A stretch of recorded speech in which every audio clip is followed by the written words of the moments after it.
मैं बिरहा गायक रामचरण यादव, ग्राम बंदीदासपुर, फैजाबाद, स्वर्गीय ब्रह्मादीन गुरु के चरणों में नमन करते हुए बीड़ा रिकॉर्डिंग स्टूडियो इनायत नगर फैजाबाद के माध्यम से ये लंका की लड़ाई दूसरा भाग आप लोगों के बीच भेज रहा हूँ और आपसे पूरा विश्वास है कि आप लोग प्यार दुलार देंगे। धन्यवाद। ए भैया, अब रावण के बेटवा आवत है लड़े बदे कैसे? लेकिन लड़ाई कैसे होत बा भैया? अरे ब्रह्मादीन कहे शायर, अरे यही पढ़ाई के ध्यान देखा लड़े की तैया रावण बार दुलार आया वाते, लड़े के तैया रावण बार दुलार आया वाते, देखो लड़े के तैया रावण बार दुलार आया वाते, हाँ बार दुलार आया वाते, बार दुलार आया वाते, देखो लड़े के तैया रावण बार दुलार आया वाते, देखो लड़े के तैया रावण बार दुलार आया वाते। भैया सेना सगरो लिया सजाई, अरे तऊ के कूच दिया करवाई, देखा मार करे की ताइल है तलवार आया वाते, देखा मार करे के ताइल है तलवार आया वाते, देखा मार करे के ताइल है तलवार आया वाते। हाँ देखा मार करे की ताई, देखा मार करे की ताई, देखा मार करे की ताइल है तलवार आया वाते, देखा मार करे के ताइल है तलवार आया वाते, देखा मार करे के ताइल है तलवार आया वाते। भैया अरे सेना सगरो लिया सजा के, तो के कूच दिया करवा के, 24 गई अंधेरिया छाके जैसे अंधियार आया वाते, अंधेरिया छाके हाँ भैया आया वाते, 24 गई अंधेरिया छाके जैसे अंधियार आया वाते, अरे जैसे अंधियार आया वाते, जैसे अंधियार आया वाते, 24 गई अंधेरिया छाके जैसे अंधियार आया वाते। अंधेरिया छाके जैसे अंधियार आया वाते, 24 गई अंधेरिया छाके जैसे अंधियार आया वाते। ये भैया ये तरी तगड़ी फौज रावण के रहे कि हनुमान जी के आगे एकदम अनहियार कह दी। तब हनुमान जी सोचा था कि तो बड़ी लंबी मुसीबत में फंस गए। ये भैया अब हनुमान जी सोचा था कि अब कैसे काम चले। अरे हनुमत मनमा करे विचार, सेना भागती बाए हमार, अब अपने करमाले है पहाड़ अंजनी प्यार आया वाते, अपने करमाले है पहाड़ अंजनी प्यार आया वाते, अपने करमाले है पहाड़ अंजनी प्यार आया वाते। अरे अंजनी प्यार आया वाते, अंजनी प्यार आया वाते, अपने करमाले है पहाड़ अंजनी प्यार आया वाते, अपने करमाले है पहाड़ अंजनी प्यार आया वाते, अपने करमाले है पहाड़ अंजनी प्यार आया वाते। ये भैया जहाँ मेघनाथ रथ लिए खड़ा रहे रणभूमि में, हनुमान जी वह पहाड़ लई के और नहीं मेघनाथ के रथ की अलंग सीधा दाब दे भैया। जब मेघनाथ पहाड़ देखत बा तो घबराएला, ओके सांस तरे ऊपर होएला कि अब का हो, लेकिन नतीजा का निकला। अरे रथ का दूर दिए हनुमाना, अब परिगा मेघनाथ का जाना, जानो अब ना बचे पराना काल हमारा आया वाते, बचे पराना काल हमारा आया वाते, जानो यमुना बचे पराना काल हमारा आया वाते, रे काल हमारा आया वाते, काल हमारा आया वाते, जानो अब ना बचे पराना काल हमारा आया वाते, जानो यमुना बचे पराना काल हमारा आया वाते, जानो यमुना बचे पराना काल हमारा आया वाते। अरे ब्रह्मादीन करे बयान, जे के गंजरी महे मकान।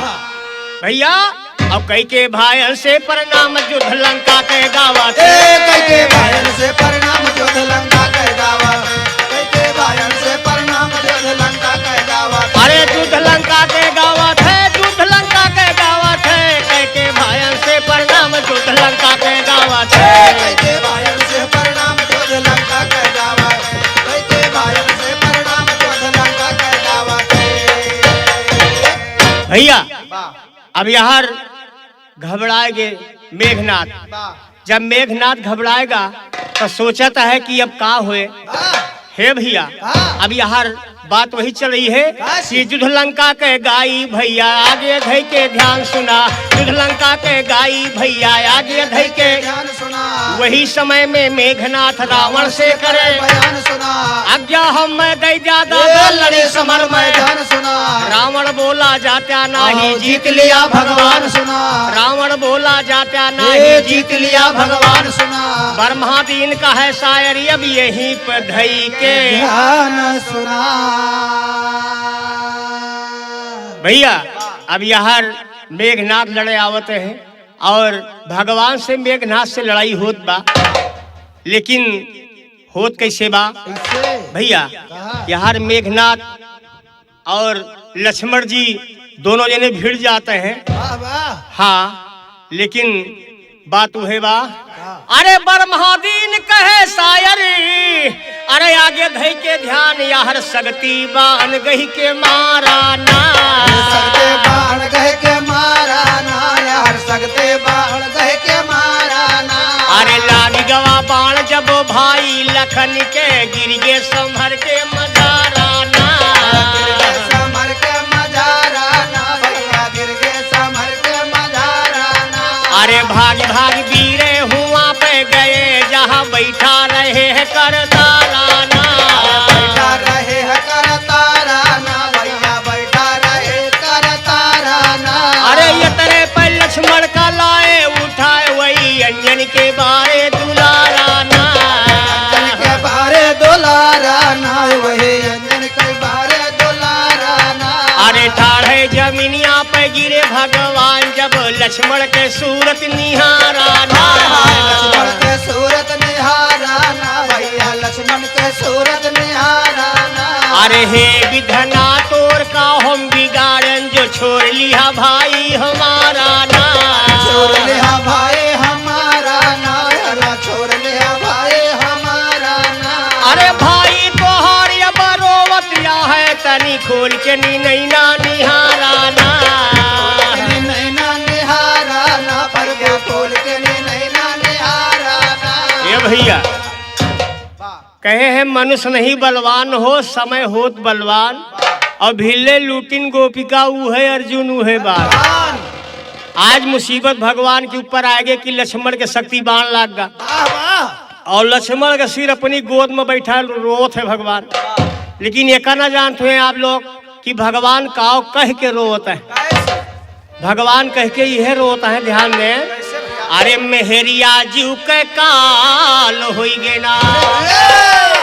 मेहरिया दुई काल भैरी, हाँ दुई मेहरिया काल भई भगवान के ये संकट दिए में। ये तो मेहरिया ऊ काल भई कि जोन भगवान के 14 बरस वनवास मांग लीस, और दूसर मेहरिया ऊ काल भय जो अशोक वाटिका में बैठी है। तो वह भगवान रोवत है, वो कहा थे का, अरे मेहरिया जीव के काल होई गे ना। रोवे रामचंद्र जी आंसू बहे नजरिया, मेहरिया जीव के काल होई गे ना। रोवे रामचंद्र जी आंसू बहे नजरिया, मेहरिया जीव के काल होई गे ना। भैया रोवे रामचंद्र जी आंसू बहे नजरिया, मेहरिया जीव के काल होई गे ना। मेहरिया जीव के काल हो, मेहरिया जीव के मेहरिया जीव के काल हो, मेहरिया जीव के काल हो, मेहरिया जीव के काल होई गे ना। रोवे रामचंद्र जी आंसू बहे नजरिया, मेहरिया जीव के काल होई गे ना। रोवे रामचंद्र जी आंसू बहे नजरिया, मेहरिया जीव के काल होई गे ना। ए भैया कैसे काल भेरी कि काहे पिता के आज्ञा मानित काहे जाई बनवा, और काहे सुनी कुटीम भैया सीतक होत हरनवा। अरे मेहरिया जीव के काल होई गे ना। अरे काहे लंका पस से बाझत मोर झगरिया, मेहरिया जीव के काल होई गे ना।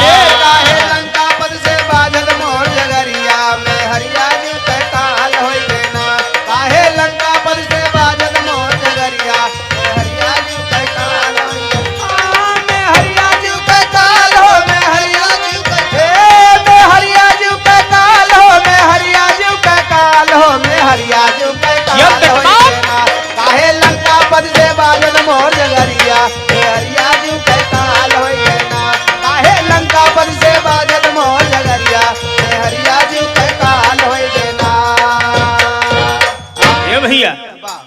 का बतावते हैं कैसे कि काहे का हमरे साथे माँ होते भालू बंदर, आय हाय हाय काहे का हमारे साथे में होते भालू बंदर, और काहे सेना लेके आई थी हम लंका के अंदर अरे तो काहे शक्ति लागत वीरन के जिगरिया में हरियाजू के काल होई गे काहे सकते लागत वीरन के जिगरिया में हरियाजू के काल होई गे काहे सकते लागत वीरन के जिगरिया में हरियाजू के काल होई गे हरियाजू के काल हो में हरियाजू के काल हो में हरियाजू के काल होई गे काहे सकते लागत वीरन के जिगरिया में हरियाजू के काल होई गे काहे सकते लागत वीरन के जिगरिया में हरियाजू के काल होई गे ये भैया भगवान कहते हैं कि भाई गए से भाई न मिली है लाखों मिले जनाना। हाय हाय हाय भगवान कहते हैं मेहरारू चली गए रहे वाह है तो दूसर तीसर मेहरारू ले आए, लेकिन अगर लक्ष्मण साथ छोड़ दी है तो जीवन में फिर दोबारा ना आवे। वाह भैया यही लिए भगवान रोवत है और कहत है का कि भाई गए से भाई न मिली है लाखों मिले जनाना, और मात पिता जब पूछन लगी है करबे कवन बहाना, अरे तो लक्ष्मण कहाँ से दियबे जब मांगे महतरिया में हरियाजू के काल होई गे ना। लक्ष्मण कहाँ से दियबे जब भैया महतरिया में हरियाजू के काल होई गे लक्ष्मण कहाँ से दियबे जब मांगे महतरिया में हरियाजू के काल होई गे हे में हरियाजू के काल हो में हरियाजू के काल में हरियाजू के काल होई गे लक्ष्मण कहाँ से दियबे जब मांगे महतरिया में हरियाजू के काल होई गे ना। लक्ष्मण कहाँ से दियबे जब मांगे महतरिया में हरियाजू के काल होई गे लक्ष्मण कहाँ से दियबे जब मांगे महतरिया में हरियाजू के काल होई गे ये भैया भगवान बड़े दुखमा हुई गे तो भीषण उठ के खड़ा हुई गे। भगवान का समझावत है, लेकिन समझावत का है कैसे कि कहे भीषण रामचंद्र से सुन लिया ध्यान लगाई, और लंका अंदर बैदा मिली है जल्दी लिया बुलाई। भगवान कहीं नहीं बतावा कि वही लंकेश से तो हमार दुश्मनी चलत बा, और वही लंकेश का वो नमक खाद बा। तो ये बताइए दुश्मन के यहाँ आएगा हित में भैया। अरे तो बैदा कैसे आए बा दुश्मन की वरिया में हरियाजू के काल होई गे बैदा कैसे आए बा दुश्मन की वरिया में हरियाजू के काल होई गे बैदा कैसे आए बा दुश्मन की वरिया में हरियाजू के काल होई गे हे में हरियाजू के काल हो में हरियाजू के काल में हरियाजू के काल होई गे बैदा कैसे आए बा दुश्मन की वरिया में हरियाजू के काल होई गे बैदा कैसे आए बा दुश्मन की वरिया में हरियाजू के काल होई गे बैदा कैसे आए बा दुश्मन की वरिया में हरियाजू के काल होई गे हनुमत बोले हाथ जोड़ के स्वामी कराय की। भगवान पर जब जब आफत आवत रही तो हनुमान जी खड़ा हो जाते। समुद्र में पुल बाने के बाद तब हनुमान जी खड़ा भे, लक्ष्मण शक्ति लाग तब हनुमान जी खड़ा भे, लेकिन खड़ा होके के भगवान से कहत का है कि हाथ जोड़ के हनुमत बोले स्वामी कराय की, और छिनमा वैद का हम लियो बे कहते ब्रह्मा दी। अरे तो बैदा जल्दी आए ना लागे अबेरिया में हरियाजू के काल होई गे ना। बैदा जल्दी आए ना लागे अबेरिया में हरियाजू के काल होई गे बैदा जल्दी आए ना लागे अबेरिया में हरियाजू के काल होई गे ए भैया तो यही रकम से रोवत ही भगवान नैना से बाहे जलधारा। अरे हथवा जुवरी के कहे हनुमान स्वामी यज्ञ के होइता बेदारा ना। यज्ञ के होइता बेदारा ना प्रभु यज्ञ के होइता बेदारा ना। अरे कहा तो लंका सहित हम उठाए लाई जो यज्ञ पाई तुम्हारा ना। जो यज्ञ पाए तुम्हारा ना भरमो जब यज्ञ पाए तुम्हारा ना। अरे काहे भगवान गिर जाता अब नाही अब बाटे तोहरे सहारा ना। बाटे तोहरे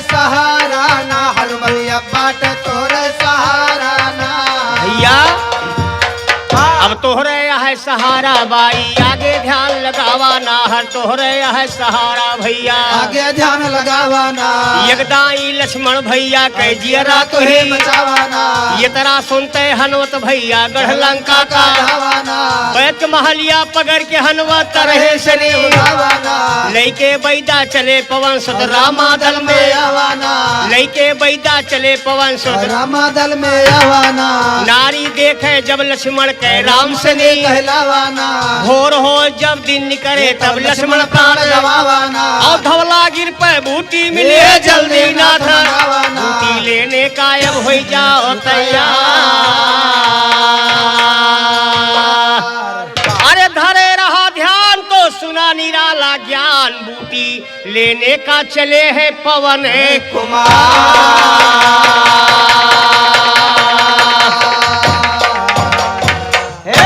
भैया अब यार हनुमान जी धौलागिर पे बूटी लाने के लिए तैयार होते हैं लेकिन जात कैसे है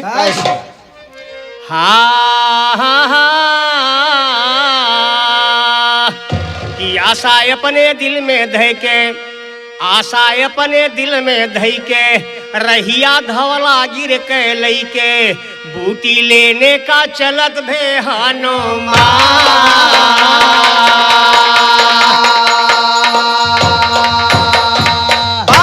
अच्छा बूटी लेने चलत भये हैं आगे सुना समाचार हर बूटी लेने चलत भये हैं आगे सुना समाचार वही समय में रावण पहुंचा जाए काल नियम के द्वारा रावण कहता काल नियम से अब बातन के ख्याल करा हनुमत जाति यहाँ धवला का जाय के रहिया पकड़ा हनुमत जाति यहाँ धवला का जाय के रहिया पकड़ा ये तरह सुनते काल नेम भाई अब तो साफ है करा हम ना जाबे गलती हमारी माफ करा रावण बोला जौना जाबा मार दी अब तोहरा जियरा वही समय में काल नियम भाई अपने मन मा बेचारा हनुमान के गदा से मरबे उतर जा भव से पारा रावण के मारे से मरबे रहम नरकवा महाय परा और यह सोच के काल नेम भाई चलन को होइगा तैयारा चलन को होइगा तैयारा भैया के ध्यान लगावाना अपनी माया से भैया एक सुंदर बाग सजावाना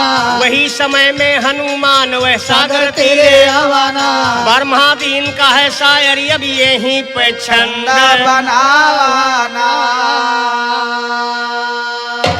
भैया रावण काल नेम का भेजाता है कि जाके हनुमान जी का किसी तौर पे धौलागिर न पहुंचे दे रस्तवे में खत्म कर दिया अब यार काल नेम तो पहले इनकार किया लेकिन जब ओकरे ऊपर दबाव बना तो भाई चलने का तैयार हुआ।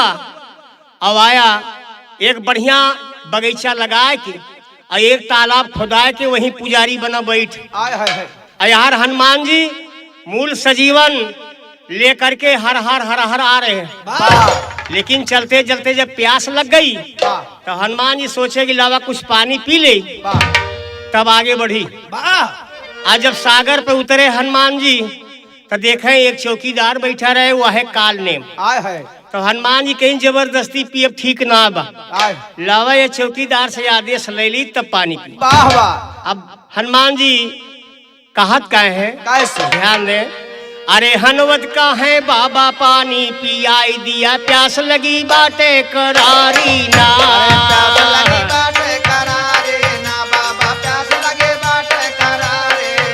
अरे बाबा कहा थी कि पीना ही लेटा पानी के बाय अधिकारी ना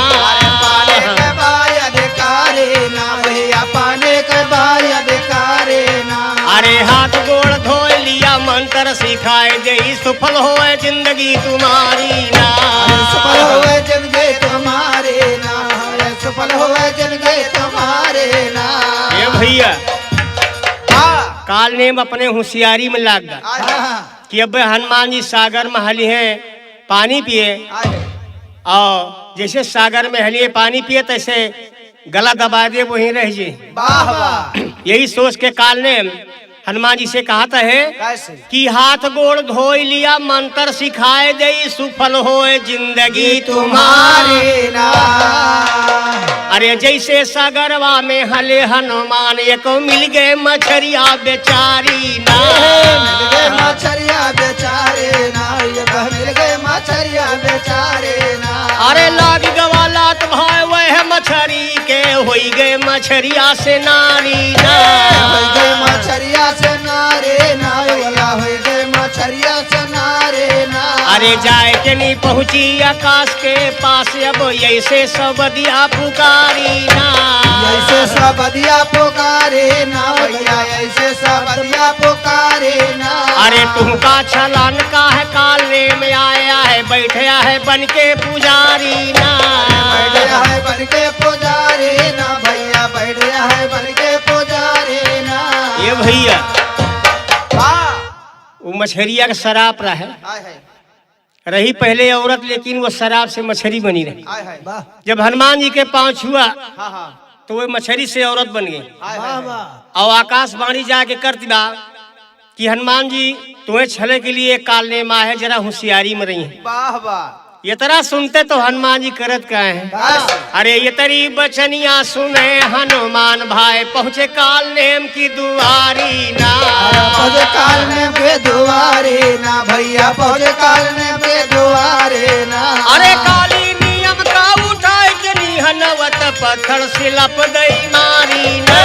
पत्थर से लपदे मारे ना, वही पत्थर से लपदे मारे ना। अरे काली नियम का है मार के निहनवत अब रहिया पकड़ई गाड़ी ना। अब रहिया पकड़ैया गाड़े ना भैया, अब रहिया पकड़ैया गाड़े ना। ये भैया अब रास्ता धरे गाड़ी भाई अब आगे का खींचे ना। रास्ता धरे गाड़ी भैया अब आगे का खींचना। वही समय में रावण भाई ज्योतिष किताब में देखे ना, ज्योतिष किताब में देखे रावण मन मा जान गवा। खाना अपने माया से रावण पर्वत पे बार दिए दिया ना। और जगर मगर सब दिया करत रहे बूटी चीनी पर ना हो बूटी चीनी पर ना भैया हनुमत मन मा बेचारा। अब पर्वत का पकड़ के हनुमत तरह से वो कारा नैके पर्वत चले पवन सुतियाए भरत कुंड के वारा। वही समय में भारत भैया अपन नैना उगारा वही समय में भारत भैया अपन नैना उगारा। ब्रह्मादीन का है शायरी अब यही पे छंद गया है ढारा। ये भैया वाह एक हाथ में तो गदा लिए रहे और एक हाथ में पहाड़ लिए रहे। वाह वाह आप लोग पेपर में देखे हुए हैं वाह हनुमान जी का फोटो, एक हाथ में गदा एक हाथ में पहाड़, वाह वाह हर आवत रहे। और जब भरत कुंड पर पहुंचे भैया तो भरत महाराज तपस्या करते रहे। हाय हाय हरे भरत महाराज देखे कि कोई राक्षस आवत है, अगर ये पहाड़ अयोध्यापुरी में फेंक दिया तो पूरी अयोध्या हमार खत्म हो जाए। तैयार हो जाए। यह सोच के भरत महाराज सोचे थे कि लावा अयोध्या में पहुंचे दी यही उतार ली। भरत महाराज करत का है भैया कैसे ध्यान दें। अरे अपने मना माहे भारत विचार करई अड़बड़ परत बा दिखाई ना। परत बाद खाए ना भैया, यार बड़ परत बाद खाए ना। अरे हमका अयोध्या का सौंप के नी भैया बन का गवाह रघुराई ना। बनका गए है रघुराए ना भैया, बनका गए है रघुराए ना। अरे सुनी अयोध्या का पाए के नी जानो कौनो के हेबा चढ़ाई ना। कौनो के हेबा चढ़ाए ना भैया, कौनो के हेबा चढ़ाए ना। अरे ये सब बात अब सोच के नी भारत अब धनुहा लिहले चढ़ाई ना। धनुआ लेले चढ़ाए ना भैया, जब धनुआ लेले चढ़ाए ना। अरे मार दिए बाण लेकिन लागना वन के झूठली हिन वढ़राई ना। झूठे लेहरवाड़ हराए भैया। ना भैया, झूठे लेहरवाड़ हराए ना। ये भैया ऊपरा से नी कुछ नीचे आए अब भुइया गिरे बाहर भर। आए ना। जैसे हनुमान जी जान गए कि ये बाण आ रहा है भरत महाराज का, तो हाथ गोड़ बटोर ली है ऊपर ही। वाह वाह अब आए कि जब गिरे तो हुआ क्या वाह। भैया कि मार दई बाण अब लागना वन के झूठे लिहिनी वढ़राए। अरे ऊपरा से नी कुछ नीचे आए अब भुइया गिरे बहराई ना, भुइया गिरे बहराए ना भैया, भुइया गिरे बहराए ना। अरे जैसे जमीनिया में गिरे हनुमान तैसे राम राम चिल्लाई ना, अरे राम राम चिल्लाए ना, हनुमत राम राम चिल्लाए ना। अरे राम के शब्दिया जो सुन पाए भारत पूछन लगे है कुशलाई ना, पूछन लगे कुशलाए ना भैया, पूछन लगे कुशलाए ना। ये भैया वो धौलागिर पहाड़ अपुआ आए क्यों नहीं भरत के आगे फाट पड़ी। वाह वाह। और जैसे जमीन में गिरे तैसे हनुमान जी कहने लगे हाय राम हाय राम। भरत महाराज के काने आवाज गई तो सोचा था जानो कोनो हमरे माँ के कैसे कि हमरे भैया का नाम लेत बा। तो जब हनुमान जी के पास भरत महाराज पहुंचे तो कहीं ना अरे तू ही यहाँ कहाँ आ गया। वाह वाह। तो वही समय में हनुमान जी भरत से कहे रे कि तोहार माई की हिन वश और तू के हा यश हम जाई क्यास। ये बड़ी समझे वाली बात है भैया कि तोहार माई की हिन वश कि भगवान का 14 बरस वनवास भेज दी। तोहार माई की हिन वश और तू के हा यश कि लक्ष्मण के शक्ति बाण लागबा हम दवाई लावे गिरे तू यहाँ रहिए मैं बोलार दे तो तू की हा यश अब शक्ति बाण लागबा महाभारत में हम जाई। तो वह हनुमान जी कह रहे भरत से कि तोहार माई की हिन वश और तू के हा यश हम जाई कैस। भरत महाराज कहिन कि हनुमान जी बात समझ में ना आवत बा। तब हनुमान जी खुले शब्द में बतावे लगे भरत जी का कि सुनी अयोध्या का पाए के नी रावण सीता का लैगा चोराई ना, सीता का लैगा चोराए ना, रावण सीता का लैगा चोराए ना। अरे वो नहीं जान की कलावे की ताए राम रावण से बाजी लड़ाई ना, रावण से बाजे लड़ाए ना, राम रावण से बाजे लड़ाए ना। अरे मेघनाथ मार दे शक्तिवान भाई लक्ष्मण गवाह मोर छाई ना, लक्ष्मण गवाह मोर छाए ना भैया, लक्ष्मण गवाह मोर छाए ना। अरे वो नहीं लक्ष्मण का जियावे गीताए हम लावे गरहन दवाई ना, लावे गरहन दवाई ना भैया, लावे गरहन दवाई ना। अरे तूने पाहे बाण मार के गिराया अब कैसे लंका का जाई ना, कैसे लंका का जाए भैया भैया, हम कैसे लंका का जाए ना। अरे भारत का हाथी सुना हनुमान अब सोच दिया दिल के भुलाई ना, सोच दिया दिल के भुलाए ना, हनुमत सोच दिया दिल के भुलाए ना। अरे आवा बैठ जा मोरे बाणे पे हम दे लंका पठाई ना, हम दे लंका पठाए ना भैया, हम दे लंका पठाए ना। ये भैया भरत महाराज का आता है जब तुम्हारा हाथ गोल काम नहीं करता है तो बाबा यही हमारे बाण पे बैठा और बस सन से तुम्हें हम लंका पहुंचाए दे। अब यह जगह हनुमान जी का मौका मिल गया। जब जब भगवान पे आफत आवत रही तो भगवान कहे कि ना भे हमारे भारत भाई। तो हनुमान जी कहता है कि न आज यहाँ भगवान है न भगवती है, हम ही भारत है। अब भगवान ये नहीं दोहाई खींचत रहे तब आज देखी भारत के तेरे पानी में कहा था आवा हमरे बाढ़ पर बैठिया तुम्हें हम लंका पहुंचाए दे। तब आज हम भरत महाराज के टेस्ट ले के तरह वीर है। हे भैया अरे ये कवा पैर धरे बाण के ऊपर ये कवा भूई मायड़िया अकवा पैर तो बाण पर चढ़ाए दे। अब अकवा पैर मार दी है जमीनिया में घुसर गा गठियल कहीं न भी जमीनिया लईके हनुमान जी उठी हैं और ना तो ये सुनना उठी हैं भैया। हे भैया लेकिन नतीजा का भा कि यकवा पैर धरे बाण के ऊपर यो यकवा भूई मायड़िया। अरे डगर मगर धरती कहिला करियज भाई जब भारत धनुआ उठाई ना धनुआ उठाए ना भैया जब भारत धनुआ उठाए ना। अरे हनवद कहिन वैसे वीर यहाँ भारत जैसे कहिन रघुराई ना जैसे कहिन रघुराई ना भैया जैसे कहिन रघुराई ना। अरे हमका तू बाण से उतार दिया भारत हम जाबे लंका तकाई ना हम जाबे लंका तकाई ना भैया हम जाबे लंका तकाई ना।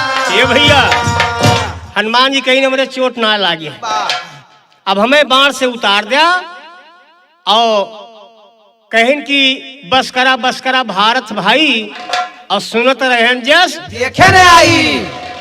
हम तो सुनते रहे लेकिन आज प्रभु जी आपका देख लिया कितना बलशाली है। वाह वाह हमका बाण से उतार दिया हम अपुए चला जाब लंका। है भरत महाराज का नाम छत्री हुई वाह और छत्री कुल में कसम बा कि न भाग सिपाही मारी न गिरा हथियार ले। वाह वाह तो ये तर्कस से बाहर निकल चुका और धनुहा पर चढ़ चुका है तो ये बाण तर्कस में दोबारा नहीं जाएगा। है ये बाण जाएगा कहाँ? अरे मार दे बाण अब जाए लंका का परी है बोरज भराई ना परी है बोरज भराई ना भैया परी है बोरज भराई ना। अरे परी है बोरज भराई ना भैया परी है बोरज भराई ना परी है बोरज भराई ना भैया परी है बोरज भराई ना। अरे लइके सजूनी चले हनुमान यहाँ रामा दलम पहुँचे आई ना रामा दलम पहुँचे आई ना भैया रामा दलम पहुँचे आई ना। अरे वैद सुखे ना बूटी धुअरी के लक्ष्मण का देहले पियाई ना लक्ष्मण का दिए पियाई ना भैया लक्ष्मण का दिए पियाई ना।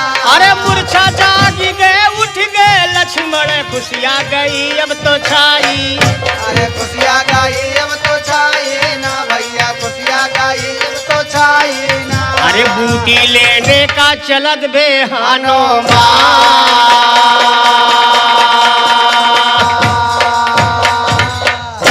हाँ भैया अब यार हनुमान जी बूटी ले आए लक्ष्मण के पिया दी है और लक्ष्मण जब जिंदा हो गए मूर्छा हट गई तब भगवान एकाएक धावा लंका पर बोल दिया लेकिन धावा बोले कैसे है हाँ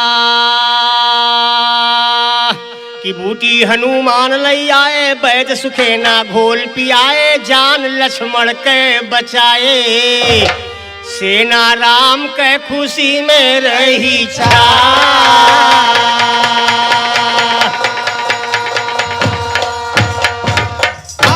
भैया अब सेना राम के खुशी मचाए मचगा जय जयकार सुना हर सेना राम के खुशी मचाए जय जयकार सुना। और एकादशी के दिन लड़ने धर्मच हुआ तैयार किया लड़ाई बजरंगी से हनुमत डारा सुना तो के गे एकताए अंग पर लड़ने में होशियार नलियो नील दोनों मिलकर के वन के किया संघार नलियो नील दोनों मिलकर के वन के किया संघार सुना। कुंभकर्ण के दुई बेटवा है कुंभ ने कुंभ था नाम लखन लाल ये मार दिया है लेके धनुहा सुना। खबर पाएगा जब रावण लक्ष्मण का बचा सुना लक्ष्मण का बचा प्राण सुना भय तब रावण घबरावा जहाँ पर सोवे कुंभकर्ण भय रावण जाए और हाथी घोड़ा नाच के लिए दावर का करवट बदले कुंभकर्ण तब दहन दहन कर डावा ठीक आई गए कुंभकर्ण के बिजली चमकावा सांस लिए जब कुंभकर्ण बिन हवा के आंधी सांस लिए जब कुंभकर्ण बिन हवा के आंधी नींद खुले ना कुंभकर्ण के तब रावण घबरावा कुंभकर्ण के काने मायब ये से आवाजी ब्रह्मा दीन का है शायर अब यही पे छंद बनावा ये भैया अरे कुंभकर्ण ये से रहा कि 6 महीना जागत रहा 6 महीना सोत रहा। वाह ऐसा मन से अधूरा है भैया कि 6 महीना जागे 6 महीना सोए। अब आज कल के युग में क्यों मन सेदू 6 महीना जागे 6 महीना सोए तो मेहरारू तो दूसर राह पकड़ ले भैया जब 6 महीना सोवे करिए तो हाथ धोए लिए भैया, लेकिन अब आवाज का लगावत है। कैसे अरे बोला है रावण अभिमानी भैया, अरे बोला है रावण बलदाई, सुन लिया कुंभकर्ण है भाई, और तोहरे ऐसे नींद सताई सोए मन मानी। तोरे ऐसे नींद सताई सोए मन माने, तोरे ऐसे नींद सताई सोए मन माने। अरे सोए मन मानी हो भैया मन मानी, तोहरे ऐसे नींद सताई सोए मन माने। तोरे ऐसे नींद सताई सोए मन माने, तोरे ऐसे नींद सताई सोए मन माने। ए भैया, अरे सुन लिया कुंभकर्ण निरशंका, सुन लिया कुंभकर्ण बलवंका, अरे तो सोत यहाँ निरशंका, रघुबर घेरे बाटे लंका लेके सेनायानी। रघुबर घेरे बाटे लंका लेके सेनायानी, रघुबर घेरे बाटे लंका लेके सेनायानी। सुन के रावण के अब बात, अरे वह तो मन ही में जर जात, लड़ने में करा थो तू तो आना काले। हे भैया, अब ये का मालूम ना बा कुंभकर्ण का कि काहे जगावत है भैया। तो रावण कुंभकर्ण से बतावत है का, अरे स्वप्न खा गई रही वह बनवा, जहाँ दशरथ के दोनों ललनवा, वही काटे नकिया कनवा होई के अभिमानी। काटे नकिया कनवा होई के अभिमानी, काटे नकिया कनवा होई के अभिमानी। अरे हमहू खबर कहा जब पायल पंचोटी में अलग जगायन, हमहू खबर कहा जब पायन भेष जोगी के बनायन, पंचोटी में अलग जगायन लायन सीता रानी। पंचवटी माय अलग जगायन लायन सीता रानी, पंचवटी माय अलग जगायन लायन सीता रानी। हाँ भैया अब ना कराय बेर, रघुबर ले लंका घेर, भैया अब ना कराय बेर, चला युद्ध ठानी। भैया अब ना कराय बेर, चला युद्ध ठानी, भैया अब ना कराय बेर, चला युद्ध ठानी। अरे सुन के कुंभकर्ण ललकारा, अरे सुन लिया है रावण हत्यारा, वापस सीता का दैडारा चाहा जिंदगानी। सीता का दैडारा चाहा जिंदगानी, हाँ भैया वापस सीता का दैडारा चाहा जिंदगानी। अरे चाहा जिंदगानी, चाहा जिंदगानी, वापस सीता का दैडारा चाहा जिंदगानी। वापस सीता का दैडारा चाहा जिंदगानी, वापस सीता का दैडारा चाहा जिंदगानी। अरे वे है दशरथ अवध नरेश, अरे तवन का दुनिया भरे हमें सवन से लड़े न पैबा पेश होए बदनामी।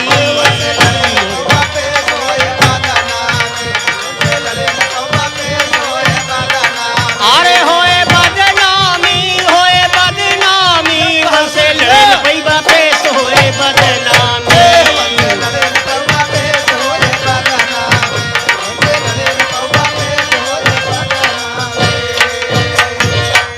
ए भैया, अरे तो रावण मन ही में जरी जात, और लड़ने में यहाँ डेरात करा थो आना का।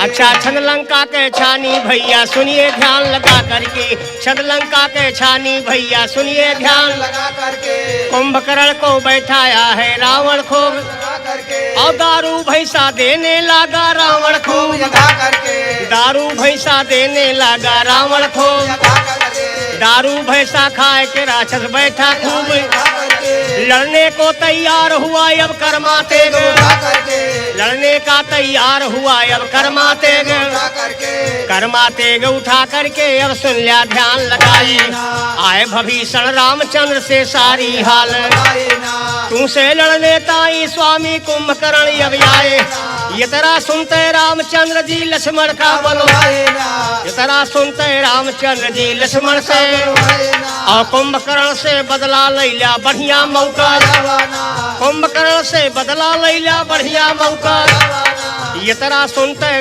हाँ ये तरह सुनते लक्ष्मण भैया धनुहा बाण, और बाण से अपने शीश काट के धरती पर बाण से अपने शीश काट के धरती पनी धरती पनी गिरावा भैया आगे ध्यान लगावाना। आए भभीषण रामचंद्र से सारी हाल बतावाना, आए भभीषण रामचंद्र से सारी हाल। बतावाना, वही समय में मेघनाथ भय रावण से कहलावा आज्ञा दै द्या हमका दादा बढ़िया मौका आवा। आज्ञा दै द्या हमका दादा बढ़िया मौका आज्ञा दै द्या हमका दादा बढ़िया मौका। वही समय में मेघनाथ भाई एक यज्ञ करवावा। वही समय में मेघनाथ भाई एक यज्ञ करवाना, आए भभीषण रामचंद्र से सारी हाल बतावाना, सारी हाल बतावा स्वामी काहे देरी ला। मेघनाथ का मार मिले ना पूर जग जब और मेघनाथ का मार मिले ना पूर जग जब आए भभीषण रामचंद्र से सारी हाल। और ब्रह्मा दीन का है शायरी अब यहीं पे छंद है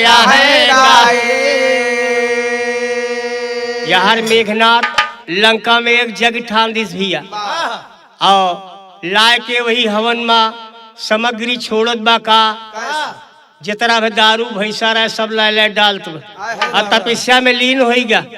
अब आए भभीषण राम से कहा थे कैसे कि रावण के भाई भभीषण रे आए के भगवान से कहीं अगर मेघनाथ की जग पूर हो गई तो मेघनाथ को मारने वाला या संसार में कोई नहीं है भैया। अब भगवान लक्ष्मण का बोलवा के कहीं न कहे देर लगाया हे भैया बाहर मेघनाथ तपस्या में भा यहाँ लक्ष्मण अपन फौज सजा के करत का है भैया। अरे ब्रह्मादीन कहे शायरी अरे आगे ध्यान लगाए भाई वीरे तैयारी सब करते ना तैयारी सब करते ना भैया वीरे तैयारी सब करते ना।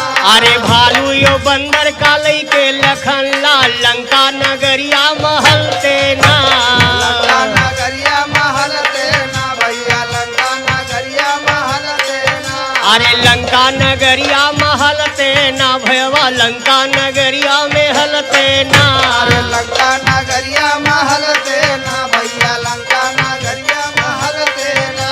अरे क्यों क्यों अखिया माँ बालू झुमक दिए काने माँ है पानी भरते ना। अरे काने माँ है पानी भरते ना भैया काने माँ है पानी भरते ना। अरे क्यों क्यों नकिया के सांस मुंद लिए झूठी उखाड़ रहे सर तेना। झूठे उखाड़ रहे सर तेना भैया झूठे उखाड़ रहे सर तेना। अरे मारे क्रोध माँ उठा है मेघनाथ भाई तो वीर भागे है डर से ना। मेरे भागे है डर से ना भैया तभी भागे है डर से ना। अरे तबीर भागे है डर से ना भैया तबीर भागे है डर से ना। मेरे भागे है डर से ना भैया तबीर भागे है डर से ना। अरे भाग भाग बतिया हुआ पे चलावे जाए बयान कर लागे हरि सेना। बया कर लागे हरि सेना बया कर लागे हरि सेना। अरे बयान कर लागे हरि सेना भैया बयान कर लागे हरि सेना। कर लागे हरि सेना भैया कर लागे हरि सेना। ए भैया अब बयान करे लागे हर से भैया आगे ध्यान लगावाना। बयान करे लागे हर से अब आगे ध्यान लगावाना। आए भभीषण रामचंद्र से सारी हाल मेघनाथ से बदला लैला बढ़िया मौका। ये तरह सुनते लखन लाल धनुआ बान बाण से अपने शीश काट के धरती पड़ी सेना राम के खुशी में रही छा। मरिगा मेघनाथ सहदानी परिगा लंका अंदर पानी लेकिन वे रावण अभिमानी अब ही लड़ने का कहे बाता।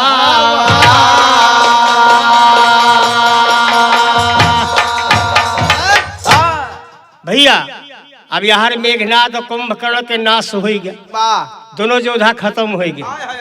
अब बात आ गई हनुमान जी से भगवान कहते हैं कि बोले पवन पुत्र हनुमान मरिगा मेघनाथ बलवान। बोले रामचंद्र भगवान सुन ला पवन पुत्र हनुमान मरिगा मेघनाथ बलवान। जाए लंका में फेंक के आवा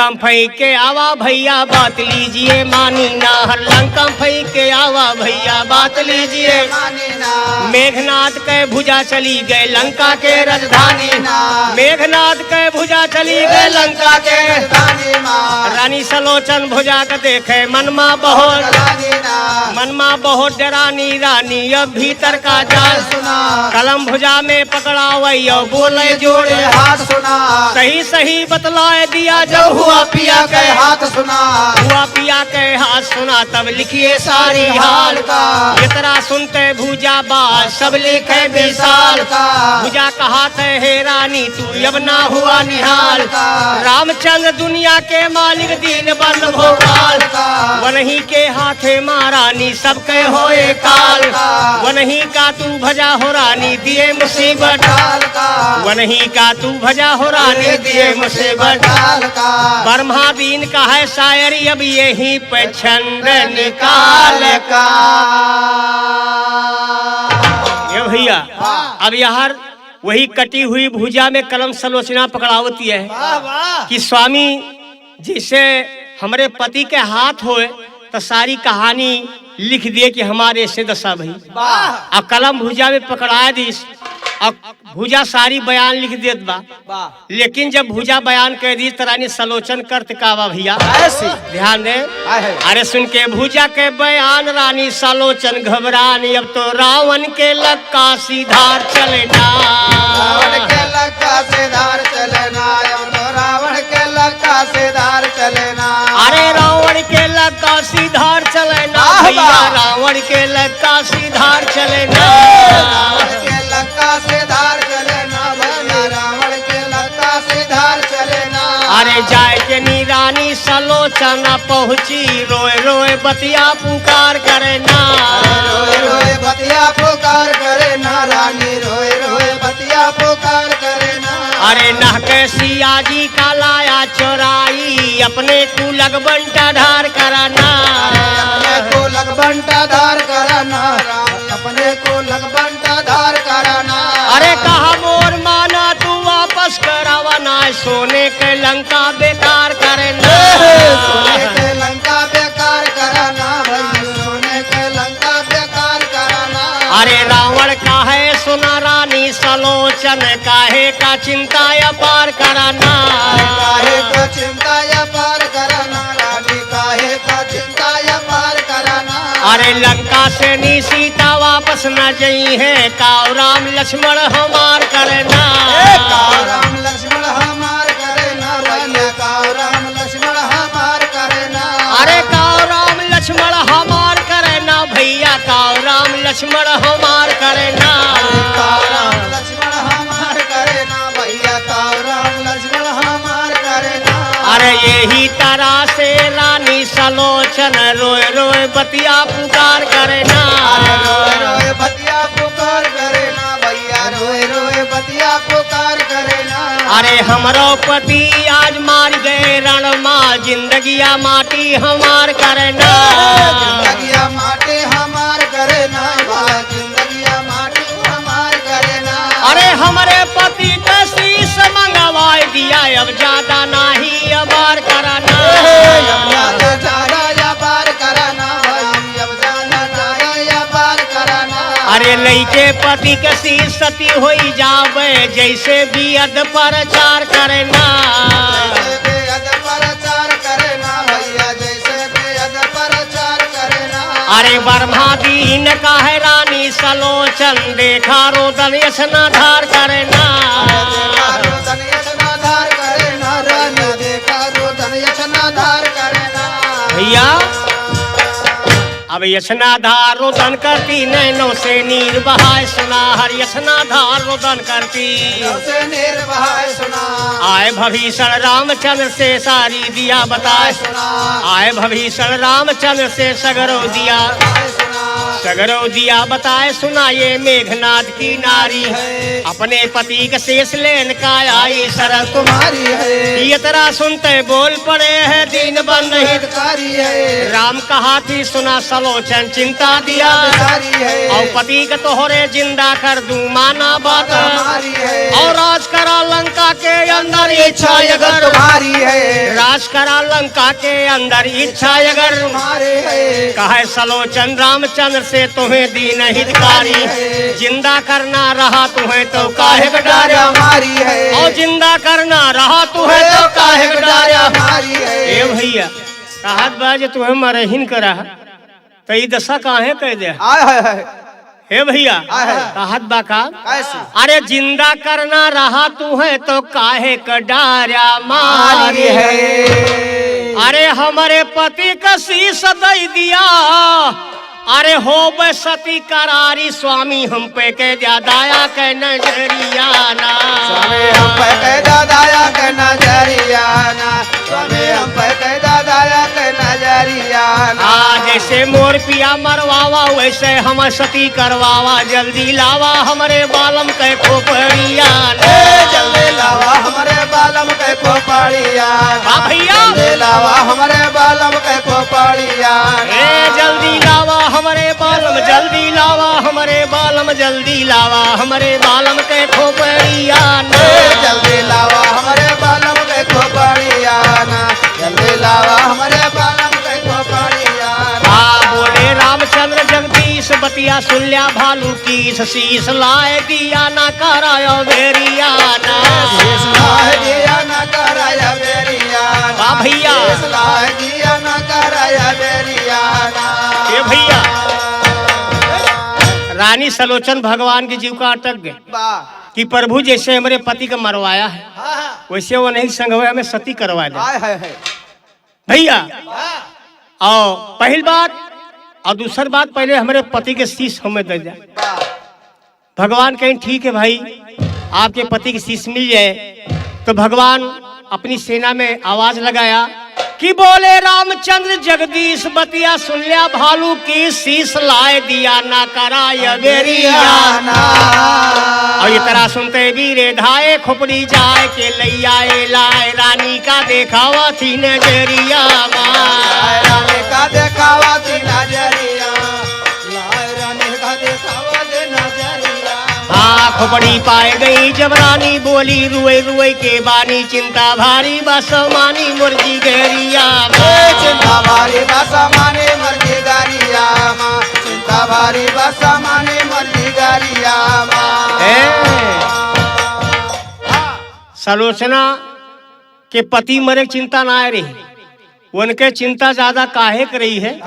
अरे बालम तू तो बहुत खेलारा और रन में कब्बो नहीं हारा और आज कैसे मारा गया तू समरिया आज माँ। कैसे मारा गया तो समारिया माँ, आज कैसे मारा गया तो समारिया माँ। जानी होते हाल हमारी ले पिता के अपने जोहारी तुहका क्यों ना पावत मारी यही मारिया ए तुका क्यों ना पावन मारे यही मारिया माँ, तुका क्यों ना पावन मारे यही मारिया माँ। ये भैया हाँ, सलोचना का हाथ बा यदि हमें मालूम हो हाँ, हाँ। तो अपने पिताजी का बलवा ले और तुम्हें संसार में क्यों मार नहीं सकत रहा। वाह, ये तरह सुनते खोपड़ी हंसे लाग भैया। आय, आय, आय। अरे कटी हुई खोपड़ी हंसे लाग है ना? और हंस के कहत का बा अरे तो खोपड़ी बोल पड़ी है हंस के रानी बात नहीं ना बस के तनी धीर धर कसी के जिगेरिया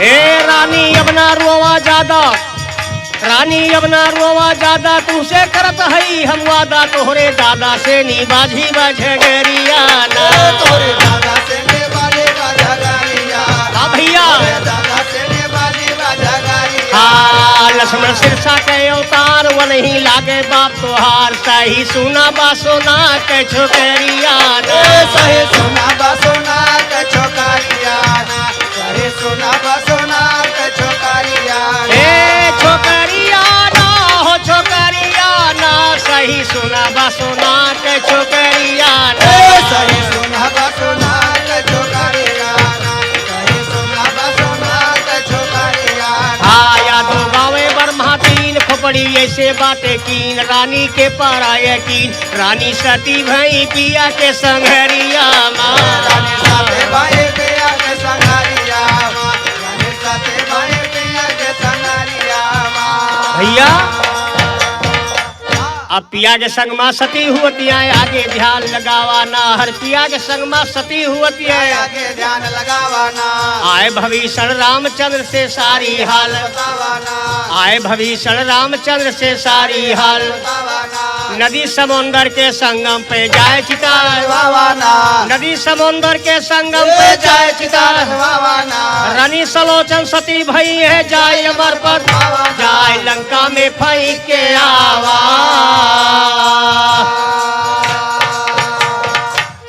मरिगा मेघना सहदानी परिगा लंका अंदर पानी लेकिन वे रावण अभिमानी अब ही लड़े का के है बादावा